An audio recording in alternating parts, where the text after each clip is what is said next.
नमस्कार दोस्तों, स्वागत है आप सभी का मेरे YouTube channel GS by NS में। आशा करता हूँ कि आप सभी सही होंगे। तो स्टार्ट करते हैं आज से हमारी एक नई सीरीज़। तो बेसिकली मतलब कि यहाँ पर आपको GS से रिलेटेड सारे सब्जेक्ट करवाए जाएंगे वन बाय वन। तो सबसे पहले हमारा एक बहुत ही इम्पोर्टेंट टॉपिक है। अगर आप किसी भी कॉम्पिटिटिव एग्जाम की अगर आप तैयारी कर रहे हो, वो आपका कोई भी कॉम्पिटिटिव एग्जाम हो सकता है, आपका UPSC लेवल का हो, SSC लेवल का हो, या जिस भी लेवल के ऊपर अगर आप जाकर देखते हो, तो आपको हिस्ट्री की जो इम्पोर्टेंस है उसके बारे में आपको आइडिया होगा ही। जब भी अगर हम कभी GS को उठा के देखते हैं तो हिस्ट्री का जो वेटेज है वो आपको मतलब एक बहुत ही सिग्निफिकेंट रोल प्ले करता है आपके सिलेक्शन में। तो स्टार्ट करते हैं ज़्यादा टाइम ना लगाते हुए विद एनिसेंट हिस्ट्री। अगर अब तक आपने किसी भी बच्चे ने इंडियन हिस्ट्री को स्टडी किया होगा तो उसको बेसिकली एक चीज़ तो ज़रूर पता होगी कि जो हमारी इंडियन हिस्ट्री है उसको पढ़ने के मतलब कि बेसिकली एक तरीका होता है। अब ये नहीं कि आपने मतलब कहीं से भी कोई भी टॉपिक उठाया और उसको हमने पढ़ना स्टार्ट कर दिया। अगर आप ऐसे करोगे तो आप हिस्ट्री को लंबे टाइम तक याद नहीं रख पाओगे। तो अगर आप हिस्ट्री को लंबे टाइम तक याद रखना चाहते हो तो आपको बेसिकली आज जो वो क्या क्या सोर्सेज होते हैं जिसकी हेल्प से हम हिस्ट्री को स्टडी करते हैं और उसको पढ़ने का तरीका आपका क्या होना चाहिए। तो अगर आप इन चीज़ों के ऊपर थोड़ा सा ध्यान दोगे तो इससे आपको आगे हिस्ट्री पढ़ी हुई और उनको याद रखने के लिए कुछ जो चीज़ें हैं हमारी, वो आपको बहुत ही ज़्यादा हेल्प करेंगी। तो स्टार्ट करते हैं। तो आपकी जो इंडियन हिस्ट्री है, बेसिकली ये बोला गया है कि जो जैसे हमारी दो आंखें होती हैं, तो वैसे ही आपकी जो इंडियन हिस्ट्री है इसकी भी आपकी दो ही आंखें होती हैं। First one is your chronology. Chronology का मीनिंग क्या होता है? कालक्रम। कालक्रम का मीनिंग क्या है कि अगर कोई एक इवेंट हुआ तो उस इवेंट के क्या क्या कॉन्सिक्वेंसेज हुए जिसकी वजह से आपका दूसरा इवेंट एक प्लेस हुआ। अब जब वो इवेंट हुआ है तो उसका भी क्या होता है, कुछ ना कुछ तो इफेक्ट होता ही है, जिसकी वजह से क्या हुआ, तीसरा इफेक्ट प्रोड्यूस हुआ। तो बेसिकली किसी भी इवेंट्स को हम क्या करते हैं, वन बाय वन स्टडी करते हैं अकॉर्डिंग टू इट्स हैपनिंग और अकॉर्डिंग टू इट्स टाइम। तो वो सारी चीजें हमारी आती हैं कालक्रम में। और जो दूसरी इंपॉर्टेंट चीज है वो है आपकी ज्योग्राफी। अब ज्योग्राफी का बेसिकली यहाँ पर हम ये नहीं बोल रहे हैं मैं आपको कि आपको पूरी की पूरी ज्योग्राफी बिल्कुल अच्छे से पता होनी चाहिए, बस जस्ट एक geographical classification of India. Geographical classification का मीनिंग क्या है कि हमारे नॉर्थ में क्या है, हिमालय है, सेंटर में क्या है, इंडो गैंजेटिक प्लेन है, और उसके बाद सदर्न पेनिनसुला। पेनिनसुला का मीनिंग क्या होता है, कोई भी ऐसा एरिया जो अपने तीनों साइड से वाटर से कवर्ड हो, that area is known as your southern peninsula. तो आपको एक नेक्स्ट पेज के ऊपर एक डायग्राम दिया हुआ है, उसकी हेल्प से आप जो ज्योग्राफिकल क्लासिफिकेशन है उसको और भी अच्छे से क्लियर कर पाओगे। तो देखो ये जो आपको डायग्राम दिखाई दे रहा है, इस डायग्राम के अंदर आपको क्या है, एनिसेंट हिस्ट्री की मतलब कि एक आपको बहुत ही इंपॉर्टेंट टाइम पीरियड दिखाया गया है, जिस टाइम पे आपका जो एम्पायर था, ये बेसिकली जो सिकंदर का साम्राज्य था, तो उसने देखो हमारे यहाँ पर मतलब कि नॉर्थ वेस्ट तक आकर हमारा यहाँ पर पूरा एरिया जो है वो कैप्चर किया था। तो आप उस एरिया को देखो बिल्कुल अच्छे से देख पा रहे हो यहाँ पर। तो ये वाला जो पूरा एरिया था हमारा, जो पाकिस्तान वाला एरिया, ये मोस्टली उन्होंने कैप्चर कर लिया था। लेकिन ठीक है, वो आगे नहीं बढ़ पाए। और ये जो नंद एम्पायर आपको दिखाई दे रहा है, ये आपका जो गुप्ता एम्पायर स्टार्ट हुआ था। अब नंद एम्पायर को खत्म करके आपका मतलब चंद्रगुप्त मौर्य ने इसको रिप्लेस कर दिया था। तो बेसिकली यहाँ पर 6 डायनेस्टी आती हैं आपके गुप्ता एम्पायर में, वो मैं चीजें मैं आपको आगे बताऊंगा। तो अब एक चीज यहाँ पर मैं आपको जो दिखाना चाहता हूँ ज्योग्राफिकल क्लासिफिकेशन के अंदर, तो सबसे पहले आप ये देख पा रहे हो कि जो हमारा इंडिया है उसके नॉर्थ में यहाँ पर देखो आपको क्या दिखाई दे रहे हैं, हिमालयन माउंटेन्स। तो हिमालयन माउंटेन का मीनिंग क्या है कि अगर कोई बोले आपको एग्जाम के अंदर कि नॉर्थ से हमारे ऊपर तुर्क ने या मंगोलियन ने या कोई भी जो अदर डायनेस्टी थी उसने हमारे ऊपर अटैक किया, तो क्या आपको ये चीज पॉसिबल दिखाई देगी? नहीं हो सकता वो, क्योंकि यहाँ पर जो आपकी वेदर कंडीशन है वो इतनी ज्यादा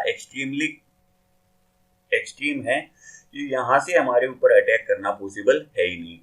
अब उसके बाद सेकंड हम बात करते हैं कि आपके गंगेटिक एम्पायर या नॉर्दर्न आपका प्लेन। नॉर्दर्न प्लेन का मीनिंग क्या है, ये वाला जो एरिया है, अब इसके अंदर आप क्या देखते हो, गंगा नदी, यमुना नदी, तो बहुत सी आपकी यहाँ से रिवर पास करती हैं, जिसकी वजह से ये वाला एरिया आपका बहुत ही ज्यादा फर्टाइल है। तो यहाँ पर जिस भी साम्राज्य का आपका राज होगा तो वो क्या होगा, बहुत ही ज्यादा वेल्दी होगा, बहुत अच्छे से वो यहाँ पे मतलब कि अपनी अलग अलग जो डिफरेंट क्रॉप्स हैं उनको प्रोड्यूस कर सकते हैं अपने एम्पायर में। मतलब कि क्या है, तो अगर आप पास्ट में जाके देखते हो, जो हमारा एनिसेंट हिस्ट्री है, तो वहां पर मेन ऑक्यूपेशन क्या था आपका, मतलब कि एग्रीकल्चर ही था। बट एग्रीकल्चर के साथ साथ ठीक है एक दो चीजें और थी, मतलब कि वो तो ठीक है, सभी मतलब कि अपनी मतलब कि सेल्फ डिपेंडेंट ही होते थे। कोई भी जॉब तो ये मतलब कि जॉब वाला चीजें थी वो बिल्कुल बहुत ही कम थी। तो चलो उन चीजों को हम आगे मतलब कि जो भी उनकी जो सोशल लाइफ या जो कल्चरल एक्टिविटी, वो सारी चीजें वो हम आगे डिस्कस करेंगे।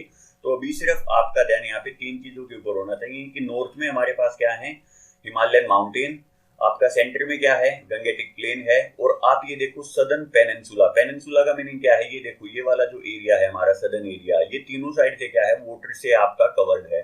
तो इस फिगर से आपको बेसिकली एक चीज तो बिल्कुल क्लियर होगी कि एनिसेंट हिस्ट्री में हमारा जो इंडिया का इंटरेक्शन है आउटर वर्ल्ड के साथ, वो मोस्टली कहाँ से हुआ है, इस नॉर्थ वेस्ट रीजन से। ये आपका नॉर्थ वेस्ट रीजन है, और इसके अंदर भी यहाँ पर एक खैबर पास करके कोई मतलब की दर्रा है। पास का मीनिंग क्या होता है, दो माउंटेन के बीच का जो एरिया होता है उसको हम क्या बोलते हैं, पास बोलते हैं। तो यहाँ से आप क्या देख पा रहे हो कि हमारा जो इंडिया का इंटरेक्शन है एनिसेंट हिस्ट्री के टाइम पे, वो मोस्टली इंटरेक्शन जो हमारा आउटर वर्ल्ड के साथ हुआ है, वो किसी भी वे में आप बोल सकते हो, व्यापार के वे से, या किसी ने हमारे ऊपर अटैक किया, या जो भी कुछ हुआ। अब देखो अगर कोई बोले कि भाई हमारे पास क्या है, सदन से मतलब कि उन्होंने ऊपर हमारे ऊपर अटैक कर दिया, नहीं हो सकता है, क्योंकि उस टाइम पे आपके जो वाटर रूट थे वो इतने ज्यादा डेवलप नहीं थे एनिसेंट हिस्ट्री के टाइम पे। मेडिवल में भी इतने ज्यादा डेवलप नहीं थे। हाँ, मॉडर्न के टाइम पे जाते जाते मतलब कि आपका जब मेडिवल खत्म हो रहा था और मॉडर्न आपका स्टार्ट हो रहा था, तो उस टाइम के अंदर क्या हुआ था, ये हमारे रूट बहुत ही ज्यादा डेवलप हो गए थे। तो वो हम आगे डिस्कस करेंगे बिल्कुल अच्छे से। जैसे आप देख सकते हो कि अंग्रेजों ने जितना भी अटैक किया वो हमारे ऊपर यहीं से किया। तो यहाँ पर इस फिगर से दिखाने का आपका बेसिकली एक ही आइडिया है कि आपको एक बेसिक आइडिया मिल जाए कि हाँ इंडिया की ज्योग्राफिकल कंडीशन क्या है। तो आई होप आपको वो चीज समझ में आई होगी। तो स्टार्ट करते हैं अब क्रोनोलॉजी से। तो आपको बताई थी कि हिस्ट्री की आपकी दो आंखें हैं, first one is your chronology and second one is your geography. तो ज्योग्राफिकल जो क्लासिफिकेशन है वो तो आपको बता दिया गया है अच्छे से। अब हम बात करते हैं क्रोनोलॉजी की। तो क्रोनोलॉजी देखो जैसा उसका नाम ही डिफाइन कर रहा है, कालक्रम या घटना चक्र की कौन सी घटना पहले हुई कौन सी घटना बाद में हुई, या टाइम के अकॉर्डिंग अगर हम उसको डिवाइड करते हैं। तो अगर क्रोनोलॉजी को आप बोलते हो तो दी अरेंजमेंट ऑफ इवेंट और date in order of their occurrence. Occurrence का मीनिंग क्या है कि कौन सी घटना कब घटित हुई, तो उसी के अकॉर्डिंग अगर हम उन चीजों को अरेंज कर देते हैं तो that thing is known as your chronology. अब देखो जब भी हम क्रोनोलॉजी को पढ़ते हैं तो कुछ बेसिक टर्म्स हैं जो हमारे सामने बिल्कुल बार बार आती हैं। सबसे पहली टर्म आपके सामने क्या आएगी, बीसी, या आपकी हो सकती है बीसीई। तो अगर वो बीसी लिखता है तो बीसी का मीनिंग क्या है, ईसा पूर्व। ईसा पूर्व का मीनिंग क्या है कि जो आपके क्रिश्चियन धर्म के अंदर आपके जो ईसा मसीह थे तो उनका जन्म जिस वर्ष में हुआ, that year is known as your ईसा। और अगर उससे पहले का कोई भी जो इवेंट है तो उसको तो हम क्या बोलेंगे, ईसा पूर्व, उससे पहले हुआ, या before common era. Common era से पहले पहले जो भी कोई इवेंट हुआ that is known as your BC. और उनके जन्म के बाद, जिस साल उनका जन्म हुआ था उसके बाद जो भी कोई जन्म हुआ तो उसको हम क्या बोल रहे हैं, एडी। एडी का मीनिंग क्या है यहाँ पे, एना डोमिनस। और आप इसको बोल सकते हो सीई। सीई का मीनिंग क्या है, कॉमन ईरा। कॉमन ईरा का मीनिंग क्या है, in the year of God. अब इस ईयर के बाद अगर मैं बात, चलो आपको देखो एक बार नेक्स्ट स्लाइड देखो आप, वहां से आपको और भी अच्छे से आइडिया होगा। बस अभी सिर्फ इतना याद रखो कि जिस भी जन्म ईयर में, ईस्वी में आपके ईसा मसीह का जन्म हुआ था that is known as your reference line. उसको हमने क्या मान लिया, रेफरेंस लाइन। अब अगर आप उससे पीछे की तरफ जाते हो तो that is known as your BC, और अगर आप उससे आगे की तरफ बढ़ोगे तो that is known as your AD. तो देखो यहाँ पर आप इस फिगर के अंदर ये चीज आप क्लियरली देख भी पा रहे हो कि जहां पर जीसस का जन्म हुआ वो आपका क्या है, ईस्वी। ठीक है। अब अगर आप जैसे जैसे इससे आगे बढ़ते जाओगे 1 2 3 4 5 6 7 700 एडी, 2000 एडी, 2018, आज के दिन हम यहाँ पर कहीं ना कहीं लाई कर रहे हैं 2020। ठीक है। तो आपकी आज डेट क्या है, 24 मई एंड 2020। तो आप देखो 22 यहाँ पर आप लाई कर रहे हो कहीं ना कहीं पर। ठीक है। अगर हम इससे बैक साइड में जाते हैं तो वो क्या हो जाएगा, 100 बीसी, 100 के बाद 101, 102, 103। तो यहाँ पर जो आपका मतलब कि अगर कोई बोले कि आपका 500 बीसी पहले अगर हुआ था या आपका 100 बीसी पहले हुआ था, तो 500 पहले हुआ था। ये चीज अगर किसी बच्चे ने इंटीजर मैथमेटिक्स के अंदर पढ़े हैं तो इंटीजर के अंदर उसने क्या देखा होगा, एक आपका होता है जीरो, जीरो से पहले क्या होते हैं, नेगेटिव नंबर, और उसके बाद क्या होते हैं, पॉजिटिव नंबर। तो जितने भी आपके जो नेगेटिव नंबर होते हैं तो उसमें क्या होता है -1, -2, -3। तो अब अगर यहाँ पर कोई पूछे तो पहले आपका क्या कौन सा मतलब कि वो ईयर आता है, तो पहले आपका -3 आएगा, उसके बाद आपका -2 आएगा, उसके बाद आपका -1 आएगा। तो इसमें कंफ्यूज नहीं होना है आपको कि अगर कोई आपसे पूछ ले कि 500 BC या 100 BC है, तो कुछ बच्चे इसमें कंफ्यूज रहते हैं, तो वो इसीलिए आपको ये चीज बताई जा रही है। उसके बाद देखो एक मतलब कि चलो वैसे तो आउट ऑफ सिलेबस है आपके लिए, बट फिर भी मतलब कि मेरे माइंड में आ गया तो आपको मैं बताना चाहता हूँ। आपने क्या देखा होगा, जैसे आपका बीसी और एडी होता है, तो वैसे ही हम टाइम के साथ क्या देखते हैं, AM, और उसके बाद एक आपका दूसरा वर्ड क्या होता है, PM। तो AM और PM की फुल फॉर्म मैंने बहुत से बच्चों से पूछी है। AM का तो मीनिंग क्या होता है, आपके रात के 12 बजे से लेके दोपहर के 12 बजे तक का जो टाइम है वो हमारा क्या होता है, that is known as your AM। और उसके बाद दोपहर के 12 बजे से लेके आपका फिर से रात के 12 बजे तक का that is known as your PM। तो AM की फुल फॉर्म होती है आपकी एंटी मेरिडियन, और PM की फुल फॉर्म होती है आपकी पोस्ट मेरिडियन। तो ये चीज बेस्ट बेसिक है, मेरे को लगा कि पूछ ले तो आपको पता होना चाहिए। जैसे AD और BC होते हैं, वैसे ही आपका AM और PM होते हैं। तो AD की तो फुल फॉर्म क्या है, एना डोमिनस। BC की फुल फॉर्म क्या है, बिफोर क्राइस्ट। AM की फुल फॉर्म क्या है, एंटी मेरिडियन। PM की फुल फॉर्म क्या है, पोस्ट मेरिडियन। चलो अब देखो ये भी नीचे भी आपको थोड़ा बहुत पता होना चाहिए। जैसे अगर हम बात करते हैं जो 100 ईयर्स का जो टाइम पीरियड होता है, तो उसको हम एक कॉमन वर्ड दे देते हैं, that is known as your century. या आप बोलते हो ना कि एक सदी पहले, तो सदी का मीनिंग क्या है, 100 ईयर्स। और वैसे ही अगर हम बात करते हैं 1000 ईयर्स, तो 1000 ईयर्स को हम क्या बोलते हैं, मिलेनियम। मिलेनियम का मीनिंग क्या होगा, सहस्त्राब्दी। ठीक है, तो ये चीजें आपको पता होनी चाहिए। तो अब हमने जो बेसिकली हिस्ट्री की जो दोनों आंखें हैं, first one is your geography and second one is your chronology, दोनों को हमने डिस्कस कर लिया। अब आगे बढ़ते हैं सोर्सेज ऑफ हिस्ट्री।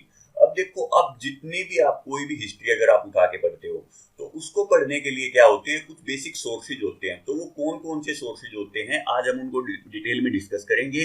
अब देखो, ये सोर्सेज को पढ़ने के बाद आपको हिस्ट्री का पढ़ने का नजरिया है जो आपका, वो बिल्कुल ही चेंज हो जाएगा। आपको आइडिया हो जाएगा कि हाँ अच्छा, ये चीज मतलब यहाँ से ली गई होगी, तभी हम क्या कर रहे हैं, इसको पढ़ रहे हैं।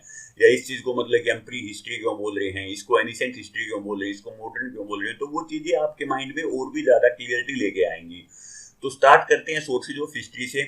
सोर्सेज का मीनिंग क्या है, स्रोत। हम जैसे अगर अब सपोज करो आपको कोई बोल दिया जाए कि भाई मेरे को यार एक बात पता चली है, तो आप क्या पूछते हो, कहाँ से पता चली है, क्या सोर्सेज है आपके। तो वैसे ही अगर आप हिस्ट्री को पढ़ते हो, हाँ जी, तो पहला अगर आप सोर्स चेक कर पा रहे हो, तो वो है आपका आर्कियोलॉजिकल सोर्स। आर्कियोलॉजिकल का मीनिंग क्या है, पुरातात्विक। पुरातात्विक का मीनिंग क्या है, हमारे इंडिया के अंदर एक ऑर्गेनाइजेशन है जिसको हम बोलते हैं आर्कियोलॉजिकल सर्वे ऑफ इंडिया।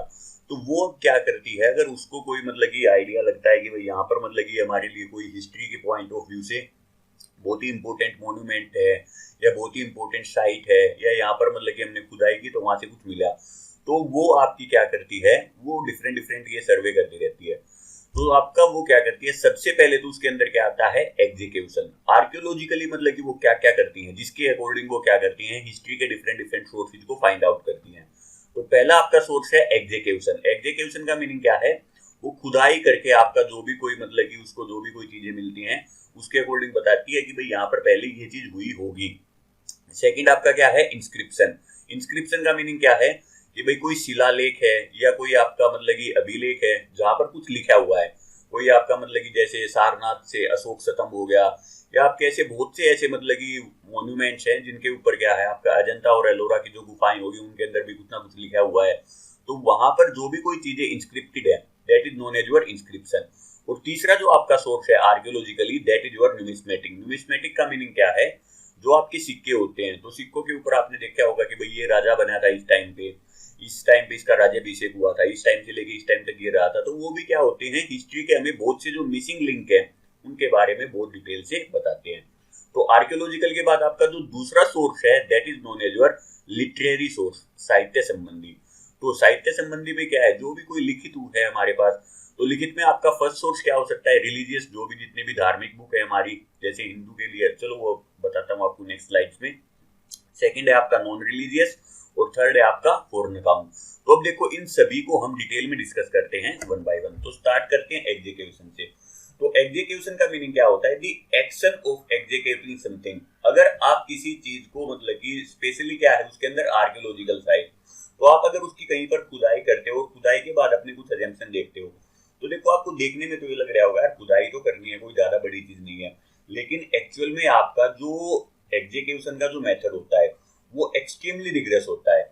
वो देखो आप नेक्स्ट पेज के ऊपर आपको एक फिगर दिखाता हूँ, उससे आपको आइडिया होगा। अब ये नहीं है कि हमने मतलब कि अपना जो भी कस्सी या जो फाला या जो भी कुछ है हमने उसको उठाया और उससे मतलब कि खुदाई करनी स्टार्ट कर दी, नहीं, ऐसा नहीं होता है। आपका प्रॉपर मेजरमेंट के साथ कि कहाँ से क्या चीज हमें कितनी मतलब कि क्या करनी है, डिग करनी है, कितनी नहीं करनी है, कहाँ पर क्या चीजें हो सकती हैं, तो ये आपका मतलब विद प्रॉपर मेजरमेंट होता है। तो यहाँ पर आप देखो इस साइट को देख के थोड़ा सा आइडिया लगा रहे हो कि हाँ कोई ना कोई एक आर्कियोलॉजिकल साइट है जिसकी एग्जीक्यूशन यहाँ पे चल रही है, ठीक है। अब एग्जीक्यूशन के बाद क्या होता है, हमारे पास सपोज करो हमें कोई मतलब कि आपका मतलब कि कंकाल तंत्र मिल गया किसी ह्यूमन बॉडी के, जो मतलब कि जो हड्डियों का जो ढांचा है, बायोलॉजी के अंदर आपने वो चीज जरूर देखी होगी। अगर किसी बच्चे ने बायोलॉजी की है या साइंस की है तो 10th क्लास के अंदर या +1 2 के अंदर वो क्या होता है, जो कंकाल तंत्र लगा हुआ होता है बायोलॉजी लैब के अंदर, तो वो चीज आपने जरूर देखी होगी। तो उससे आपका जो भी चीजें मिलती हैं, या आपके सपोज करो कोई मतलब कि ऑर्नामेंट मिल गया, या कोई और कोई मतलब कि आपका कैसा भी प्रोडक्ट हो सकता है, कोई खिलौने मिल गए या जो भी कुछ मिल गया हमें, तो हम उसकी क्या करते हैं, रेडियो कार्बन डेटिंग करते हैं। रेडियो कार्बन डेटिंग का मीनिंग क्या होता है, यहाँ पर अगर इसको मैं थोड़ा सा आपको डिटेल में बताना चाहूँ तो आपका जो कार्बन होता है, कार्बन वैसे आपका जो होता है इसके 3 आइसोटोप होते हैं। एक तो होता है C12, एक होता है आपका C13 और लास्ट होता है आपका C14। तो इन तीनों आइसोटोप की स्टडी करके हम क्या करते हैं, रेडियो की कार्बन डेटिंग करते हैं। तो अगर हमें क्या पता होगा कोई भी जो आपका कार्बन का आइसोटोप है, चाहे वो C12 हो, चाहे वो C13 हो या C14 हो, अगर हमें उसके आइसोटोप का पता है और आइसोटोप के साथ साथ उसके रेट ऑफ डीके का मीनिंग क्या है कि इसकी जो मतलब कि ये मिट्टी में मिलने का जो इसका रेट ऑफ डीके है वो कितना है, तो हम वो कैलकुलेट करके बता सकते हैं कि ये आपका जो सब्सटेंस है वो कितने साल पुराना है। तो इस आइसोटोप डेटिंग की, रेडियो कार्बन डेटिंग की वजह से हम बता सकते हैं कि कोई भी जो हमारा प्रोडक्ट है वो कितना पुराना है।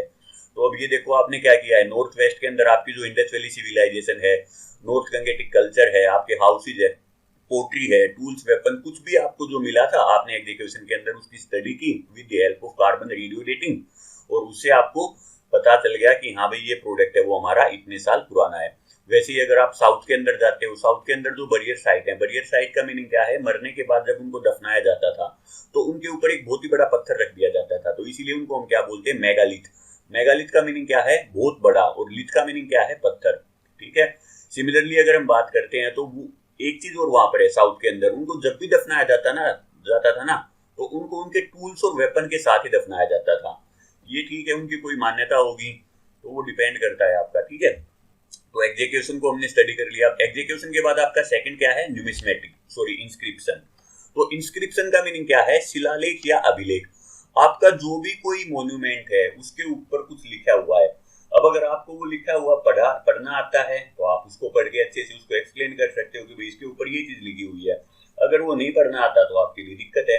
अब जैसे अगर हम बात करते हैं भी हड़प्पा टाइम के, हमारे कुछ चीजें तो बहुत सी मिली हुई है जहाँ पर इन दी फॉर्म ऑफ सिंबल्स कुछ लिखा हुआ है, लेकिन आज तक भी उसको मतलब कि कोई पढ़ नहीं पाया है, उस मतलब कि जो भी कोई वो जो ओल्ड राइटिंग है। तो अगर कोई पढ़ लेगा तो आपको क्या हो जाएगा, हड़प्पा सभ्यता के बारे में और भी बहुत सी चीजों का पता चल जाएगा। चलो जब तक नहीं पता है तो आप उसको एज ए मतलब कि फायदे के तौर पे ले सकते हो। जैसे ही वो चीजें अगर पढ़नी आ जाएंगी, पता चल जाएगा, तो आपका जो मटेरियल है एनिसेंट हिस्ट्री का वो आपके लिए बहुत ही ज्यादा बढ़ जाएगा। हाँ जी, तो स्टार्ट करते हैं। स्टडी ऑफ इंस्क्रिप्शन को हम क्या बोलते हैं, एपिग्राफी या पुरालेख। आपने देखो ये वर्ड आपने बहुत ही ज्यादा पढ़े होंगे कि पुरालेख क्या होता है या अभिलेख क्या होता है, शिलालेख क्या होता है। तो उन सभी वर्ड्स की अगर आप देखना चाहते हो डेफिनेशन क्या है या क्या कुछ है, वैसे ही आपकी जो ओल्ड राइटिंग की स्टडी होती है इंस्क्रिप्शन की, उसको हम क्या बोलते हैं, पैलियोग्राफी, ठीक है। पैलियोग्राफी का मीनिंग क्या होता है, प्राचीन शिलालेखों का अध्ययन, ठीक है। तो आपकी देखो इंस्क्रिप्शन हमें कहाँ कहाँ से मिली है। सबसे पहले आपकी हड़प्पा के टाइम पे आपकी बहुत सी मोहरें मिली हैं। मोहरों का मीनिंग क्या है कि भाई ठीक है आप यहाँ पे बिजनेस कर सकते हो, आप अपना अनाज यहाँ पे बेच सकते हो। तो आपको क्या होता था, एक सील प्रोवाइड कर दी जाती थी। एक ऋतिक रोशन की मूवी आई थी मोहनजोदारो, तो उसके अंदर आपने ये चीज देखी होगी कि हाँ वहां पर क्या था, एक सील प्रोवाइड की जाती थी। तो वो सील क्या है आपकी, एक हिसाब से आपकी इंस्क्रिप्शन ही है। सेकंड अगर हम बात करते हैं, आपके बहुत से पिलर्स हैं, जैसे सारनाथ का अशोक पिलर है, जहाँ से हमारा जो नेशनल एम्बलम है, जिसके ऊपर आपने देखा होगा 2 शेर बने हुए हैं, तीन छेद हैं, उसके बाद बीच में हाथी भी है, नीचे बैल भी है। तो वो जो आपका नेशनल एम्बलम हमारा जो दिखाई देता है, चार शेर हैं जो चारों एक दूसरे की तरफ मतलब कि पीठ करके बैठे हुए हैं, तो वो हमारा कहाँ से लिया गया है, वो इस पिलर से लिया गया है। सिमिलरली अगर हम लास्ट में जाके देखते हैं, आपकी जो जितनी भी रॉक्स हैं, जैसे अजंता और अलोरा की जितनी भी गुफाएं हैं, तो वहां पर भी क्या है, बहुत सी मतलब की चीजें लिखी हुई हैं, तो उनको पढ़ के हम आइडिया लगा सकते हैं। उसके बाद आपकी जितनी भी कॉपर प्लेट्स हैं, जो आपकी लैंड ग्रांट्स और रिवेन्यू, रिवेन्यू का मीनिंग क्या है, लैंड ग्रांट्स का मीनिंग पुराने टाइम पे जो भी जमीन होती थी उसको बुआई के लिए हम क्या करते थे, किसानों को दे देते थे।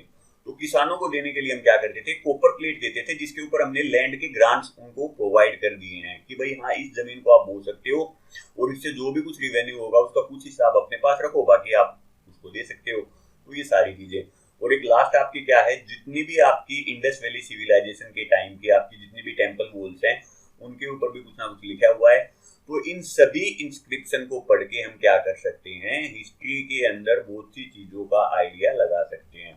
तो ये देखो, आप यहाँ पर देख भी सकते हो, ये अजंता अलोरा की गुफाएं हैं, इनके ऊपर कुछ ना कुछ लिखा हुआ है। हड़प्पा की देखो सील्स हैं, अभी इनके ऊपर क्या है, इन दी फॉर्म ऑफ सिंबल्स कुछ लिखा हुआ है। ठीक है, वो पढ़ना नहीं आता हमारे को, वो एक अलग चीज है।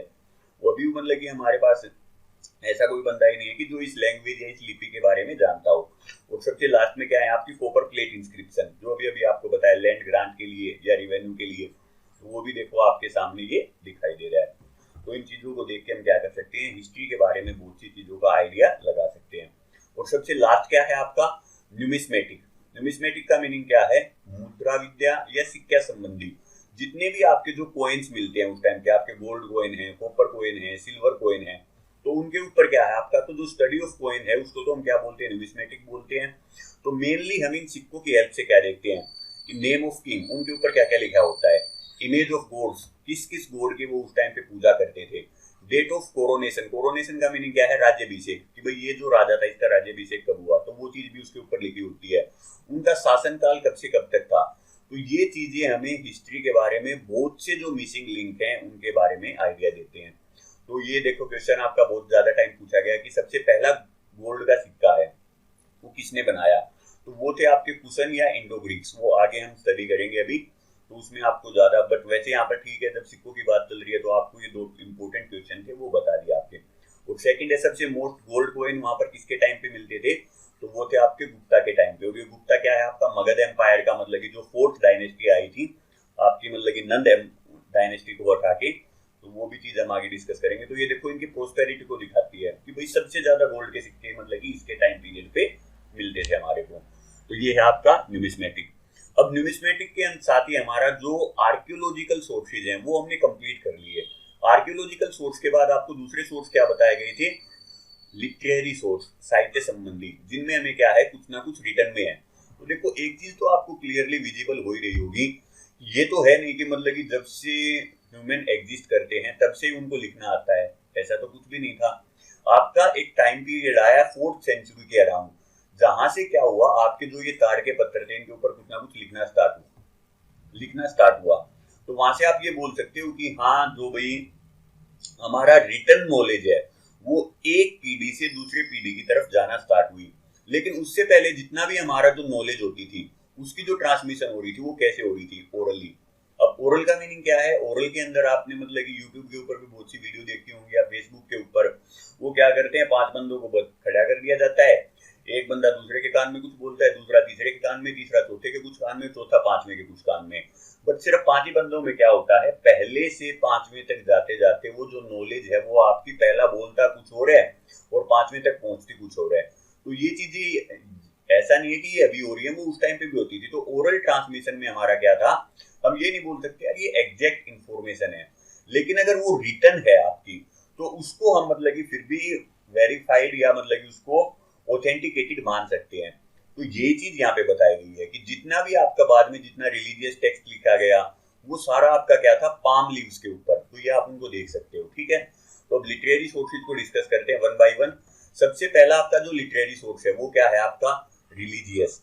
रिलीजियस का मीनिंग क्या है, जितनी भी आपकी धार्मिक बुकें लिखी गई वो सारी क्या है, हिंदुइज्म की आपको किस में मिलेंगी, संस्कृत लैंग्वेज में। और सबसे इंपॉर्टेंट बुक आपकी कौन कौन सी हैं जो रिलीजियस है, वेद, 4 वेद हैं, रामायण है, महाभारत है, पुराण है, ये सारे आपके क्या है, religious book of Hinduism. Second आपका क्या है, बुद्धिज्म की बुकें हैं जो आपकी क्या है, पाली लैंग्वेज में लिखी गई है। और उसके बाद आपका जो पिटक है, इसके अंदर अभिधम पिटक, सूत पिटक, विनय पिटक, जातक कथाएं, तो ये सारी आपकी क्या है, इसके अंदर लिखी हुई है। देखो इन सभी चीजों को हम आगे डिस्कस में करेंगे जब हमारा जो वैदिक काल स्टार्ट होगा, तो उसमें मतलब कि जितनी भी ये चीजें हैं ये सारी आपको बताई जाएंगी। अभी सिर्फ एक आइडिया ले रहे हैं हम कि हाँ हिस्ट्री को हम पढ़ते कहाँ से हैं, उसके सोर्सेज क्या क्या है। और सिमिलरली आपका जो जैन लिटरेचर है उसको हमने मतलब कि कौन सी लिपि में लिखा है, लैंग्वेज में, that is your Prakrit language. तो इसके अंदर आपके क्या है, भगवती सूत्र और 16 महाजनपद। तो ये 16 महाजनपद भी बहुत इंपॉर्टेंट है, ये आगे आपको पता ही चल जाएगा। तो ये हमारी कुछ रिलीजियस बुक है जिसकी हेल्प से हमने क्या किया है, हिस्ट्री को पढ़ने की कोशिश की है। सेकंड आपकी क्या है, नॉन रिलीजियस बुक। अब जैसे आपकी रिलीजियस बुक होती है वैसे ही हमारे पास क्या होती है, कुछ नॉन रिलीजियस बुक भी होती हैं। तो जब हम उनको स्टडी करते हैं वन बाय वन, तो वो आपकी क्या होती हैं, नॉन रिलीजियस। तो सबसे पहले क्या है, कुछ लॉ की बुक है जिसके अंदर आपको धर्मसूत्र के बारे में या स्मृति के बारे में बताया गया है। Tells about how governing the society, कि भाई सोसाइटी के ऊपर जो मतलब रूल किया जाता था, उनको कैसे मैनेज किया जाता था, कैसे उनके ऊपर रूल किया जाता था। What are the rules and duties of king as well as the peoples. तो ये सारी चीजें देखो इनके अंदर लिखी गई है। तो कुछ इंपॉर्टेंट आपको नॉन रिलीजियस बुक है जो यहाँ पे बताई जा रही है। सबसे पहले क्या है, अर्थशास्त्र, जिसको किसने लिखा, कौटिल्य या चाणक्य ने। सेकंड वन इज योर मुद्रा राक्षस, जिसको विशाखादत्त ने लिखा। हर्षचरित्र को बाणभट्ट ने लिखा। राजतरंगिणी को कलहन ने लिखा। मालविकाग्निमित्रम को कालिदास ने लिखा। कविराज मार्ग को आपका अमोघ वर्षा ने लिखा। और अमर कोश को आपको अमर सिन्हा ने लिखा। तो ये आपने पुराने अगर पेपर कभी भी अटेम्प्ट किए हैं तो वहां से आपके ने क्या देखा होगा कि ये कुछ ऐसी इंपॉर्टेंट बुकें हैं जिनको हमें क्या करना आता है, मैच करने के लिए आ जाता है। 4 बुकों के नाम हो जाते हैं या 3 बुक के नाम हो जाते हैं, पूछ लिया जाता है कि कौन सा सही से मैच है, कौन सा हमारा सही से मैच नहीं है।